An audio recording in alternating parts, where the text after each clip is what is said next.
je vais pas transmettre des messages super profonds qui vont perturber ou quoi. C'est plutôt justement des choses un peu du quotidien, un peu faciles, des choses qui font plaisir à regarder et qui sont plutôt agréables, quoi.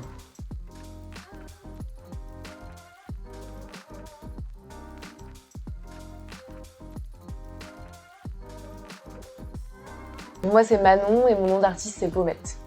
Alors Pommette, parce qu'en fait, c'est parce que j'ai des pommettes, donc c'est aussi simple que ça. On m'a souvent un peu charrié gentiment là-dessus et du coup, je me suis dit pourquoi pas en faire jouer avec ça et en faire mon nom d'artiste. Donc si on compte mes études, ça fait 7 ans avec mes études dedans que j'ai débuté dans l'art, quoi.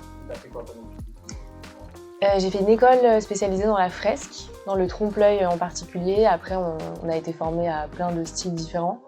Et donc je fais de la fresque aussi beaucoup, mais je fais aussi de l'illustration. J'ai débuté l'illustration après l'école, pour le coup. Je fais de la fresque uniquement à la peinture, donc c'est encore mon métier actuellement. Je travaille avec un collectif qui s'appelle Ma Fresque. On est 3 et en fait donc on fait des fresques, on travaille beaucoup avec des enfants, enfin dans des centres de loisirs, dans des écoles, et on fait des ateliers d'initiation à la fresque en fait. Donc au niveau fresque, je fais pas mal ça. Et après, à mon compte perso, moi je fais beaucoup d'illustrations du coup. Alors il y a une artiste qui s'appelle Raphaël Macaron et qui fait donc elle est illustratrice, graphiste, elle fait vraiment des affiches en fait pour des concerts, des festivals, des trucs comme ça, des bouquins, des événements, et j'aime beaucoup ce qu'elle fait. Et donc ça c'est vraiment une artiste qui m'inspire. Et après, en deuxième artiste, je pourrais dire il s'appelle Marcos Montiel, c'est un espagnol et lui il fait de l'illustration aussi. Et c'est toujours des personnages un peu dans le même style, assez simple, avec qui les met en scène, toujours très coloré. Enfin, c'est des sujets aussi du quotidien qu'il utilise, donc j'aime bien.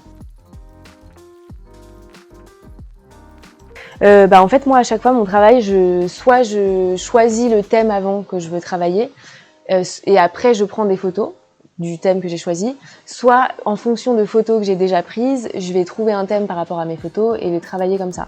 Donc là, pour cette illustration en particulier, là, c'est une photo que j'avais déjà prise.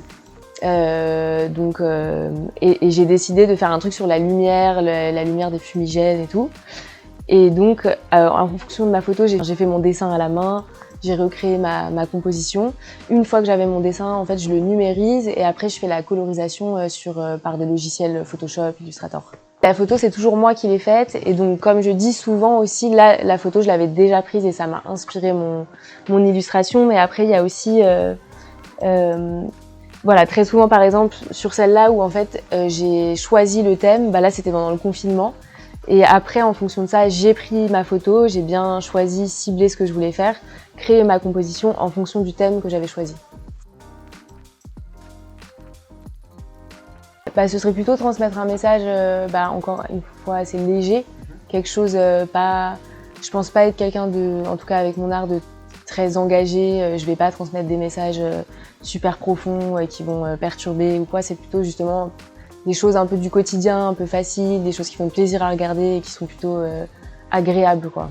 Je fais des dessins qui sont assez simples sur des sujets vraiment du quotidien, donc j'ai pas envie j'ai envie que les gens y regardent plus mon travail et qu'ils soient plus, pas qu'ils soient plombés ou c'est vraiment plus un truc de légèreté et pour simplifier un peu les choses, de voir un truc un peu joli, coloré et tout, quoi. Ça, c'est une des dernières que j'ai faites, où là, c'est encore un peu un autre système où j'ai fait... donc là, j'ai choisi un thème, j'ai pris plein de photos et j'ai vraiment fait une composition sur le thème de la nourriture, du coup. Pourquoi la nourriture? Parce que, voilà, comme je te disais, c'est un sujet du quotidien et ça touche tout le monde, en fait. Donc, t'as un peu ce truc c'est accessible à tout le monde, n'importe qui va comprendre, ça va parler à tout le monde, les thèmes que j'essaie d'employer, quoi. Même quelqu'un qui parle pas français, il n'y a pas en cassant toutes les barrières de la langue ou de la culture ou quoi. En général, en tout cas, j'essaie de faire ça.